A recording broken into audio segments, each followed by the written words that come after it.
যশোর শহরের হৃদয়ে অবস্থিত শামসুল হুদা স্টেডিয়াম যশোর জেলার সবথেকে প্রাচীন এবং ঐতিহ্যবাহী ক্রীড়ার মাঠ। 1959 সালে প্রতিষ্ঠিত হয় স্টেডিয়ামটি দীর্ঘদিন ধরে যশোরের ক্রীড়া এবং সংস্কৃতির কেন্দ্র হিসেবে পরিচিত। প্রায় 12,000 দর্শক ধারণ ক্ষমতার এই স্টেডিয়ামটি ক্রিকেট এবং ফুটবল দুই খেলায় অনুষ্ঠিত হয়ে থাকে। একসাথে এখানে জাতীয় ও আন্তর্জাতিক পর্যায়ের অনেক গুরুত্বপূর্ণ ম্যাচ অনুষ্ঠিত হয়েছে। বিশেষ করে 1968 সালে পাকিস্তান ন্যাশনাল ফুটবল চ্যাম্পিয়নশিপের কিছু ম্যাচ এই মাঠে অনুষ্ঠিত হয়েছিল, যা স্টেডিয়ামটির ইতিহাসে উল্লেখযোগ্য ঘটনা। যশোরের ক্রীড়াপ্রেমী মানুষের কাছে এই স্টেডিয়াম শুধুমাত্র একটু মাঠ নয়, এটি স্মৃতি, আবেগ ও ইতিহাসের অংশ।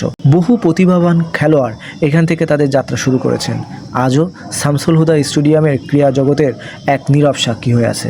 যথাযথ সংস্কার ও উন্নয়নের মাধ্যমে এটি ভবিষ্যতে আরও বড় ক্রীড়া আয়োজনের কেন্দ্র হিসেবে উঠতে পারে।